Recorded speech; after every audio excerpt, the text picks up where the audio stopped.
कांग्रेस की नीति के तहत कार्य करती है, पेशेवर माफियाओं के द्वारा अनैतिक तरीके से अर्जित की गई संपत्ति पर बुलडोजर चलाने का काम करती है, तो इनको बुरा लगता है। आप मुझे बताइए, क्या प्रदेश सरकार का बुलडोजर चलना चाहिए? सभी लोग सहमत हैं? आशीर्वाद है ना? आप लोग सहमत हैं कि चालू रहना चाहिए? ये चरेवेती होना चाहिए ना? ये चलते रहना चाहिए? सभी की सहमति है? तो भाइयों बहनों, मैं भी आपको यही आश्वासन देने के लिए आया हूं। आप मुझे एक बात बताइए, अयोध्या में राम मंदिर का निर्माण का ये भाई बहन बना लेते? याद करिए, सोमनाथ के मंदिर के पुनरुद्धार कार्यक्रम में जब पहले राष्ट्रपति जा रहे थे, डॉक्टर राजेंद्र प्रसाद जी, तो उस समय इनके परनाना ने विरोध किया था, यानी भगवान के मंदिर का हो रहा, उन्होंने कहा यह नहीं करना चाहिए। यानी कश्मीर में धारा 370 लगाने में उनको गुरेज नहीं थी, क्योंकि कश्मीर में धारा 370 आतंकवाद की जड़ थी, लेकिन सोमनाथ के मंदिर का विरोध जरूर कर रहे थे। भाइयों बहनों, अयोध्या में राम मंदिर का विरोध भी ये लोग कर रहे थे, और कुछ लोग तो कहते थे परिंदा भी पर नहीं मार सकता। आज जो कह रहे हैं हम सत्ता में होते तो मंदिर का निर्माण अब तक कर चुके होते, तो फिर राम भक्तों पर गोलियों चलाने वालों माफी मांगोगे? राम भक्तों से क्या माफी मांगोगे इस कार्य के लिए? राम भक्तों का नृशंस हत्या करने वाले लोग आज मंदिर की बात कर रहे हैं। यही आपकी ताकत है भाइयों बहनों, यही ताकत है आपकी। आज सब आपके सामने नतमस्तक है, और इसलिए आपके सामने नतमस्तक है क्योंकि इन्होंने पहले वंशवाद और परिवारवाद की राजनीति की।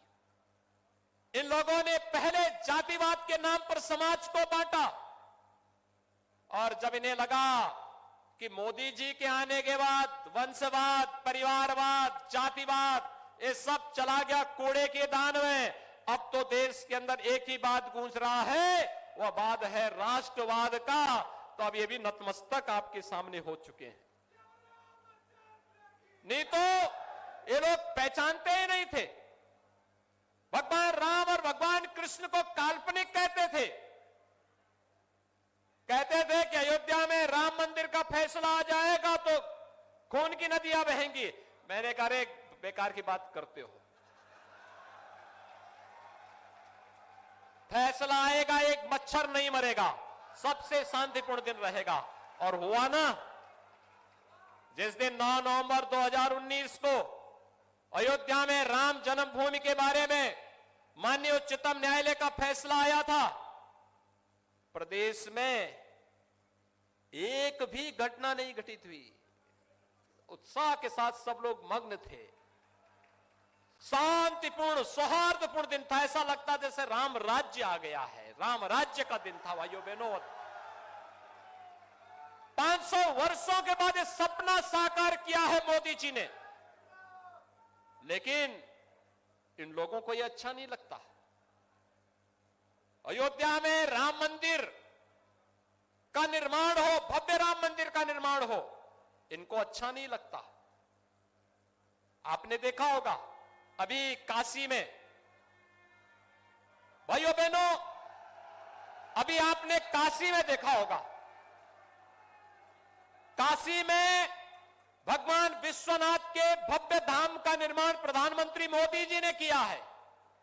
और भव्य धाम काशी विश्वनाथ धाम का निर्माण होकर के आपने देखा होगा, टेलीविजन में कितने लोगों ने देखा काशी विश्वनाथ धाम का उद्घाटन का कार्यक्रम?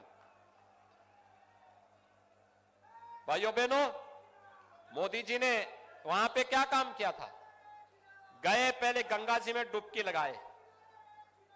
गंगा जी में डुबकी लगाने के बाद गंगा जल अपने साथ कलश लेकर के आए थे, और कलश को लेकर गंगा जल लेकर के स्वयं गए, भगवान शिव का अभिषेक किया।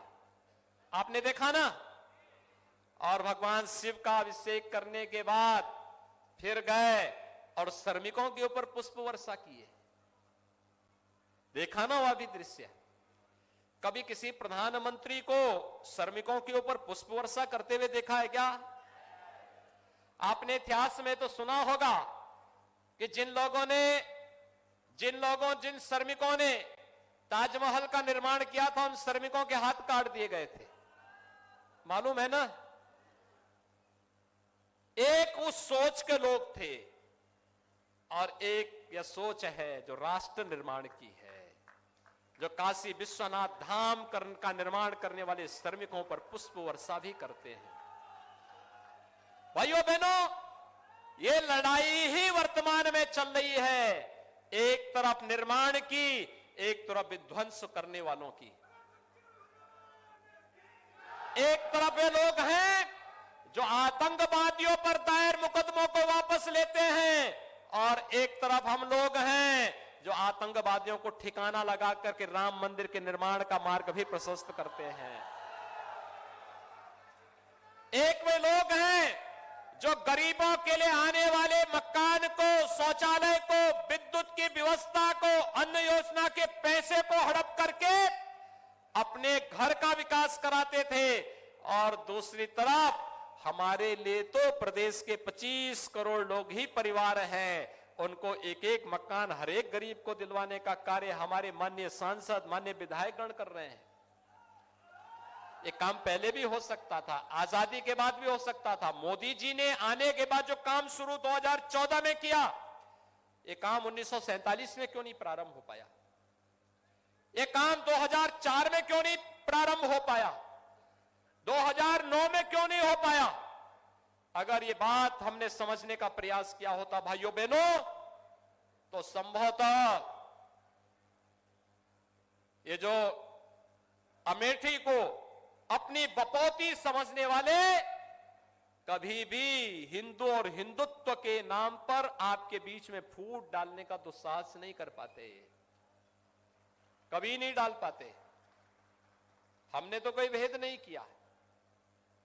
हमने तो, सरदेव अटल जी ने तो एक बात कही थी, आदमी न छोटा होता है न बड़ा होता है, आदमी तो सिर्फ आदमी होता है।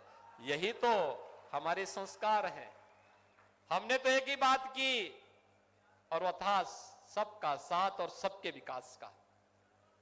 आज भाइयों बहनों, मैं आप सबसे यही अपील करने के लिए आया हूं। आज मुझे अच्छा लगा, यहां पर पिछले 5-7 वर्षों के अंदर आपने देखा होगा यहां की तस्वीर बदली है। स्मृति जी जब से केंद्र सरकार में मंत्री बनी, आपने 2019 में उन्हें यहां से सांसद चुना। मैं देखता था 2014 से 2019 के बीच में जितनी बार माननीय स्मृति ईरानी जी ने अमेठी का दौरा किया, उतनी बार अपने 3 बार के कार्यकाल में भी श्री राहुल गांधी अमेठी नहीं आए थे। यानी वे सांसद नहीं थी यहां से, लेकिन फिर भी वे यहां की जनता की सेवा के लिए आती थी। 2019 में आपने सांसद के रूप में चयन किया, मैं इसके लिए आपका अभिनंदन करता हूं। और भाइयों बहनों, आज आपने देखा होगा समग्र विकास की दिशा में अमेठी आगे बढ़ रही है। ये मेडिकल कॉलेज, ट्रामा सेंटर और अन्य विकास की जो तमाम योजनाएं हैं, जिसमें पूर्वांचल एक्सप्रेसवे भी है, अभी एक ट्रामा सेंटर बनकर के तैयार हुआ है। बहुत शीघ्र वहां पे जो उपकरण दिए जाने हैं जगदीशपुर में, चाहे वहां उपकरण के हो, चाहे वहां डॉक्टर्स की उपलब्धता हो, ये सभी हम उसके लिए उपलब्ध करवाने के लिए कार्रवाई कर रहे हैं। और जिले में पुलिस लाइन के निर्माण की कार्रवाई को भी हम लोग पहले ही मंजूरी कर चुके हैं। यानी जिला मुख्यालय के साथ ही यहां पर इन सभी कार्यक्रमों को आगे बढ़ाने का कार्य सरकार के शीर्ष प्राथमिकता पर है।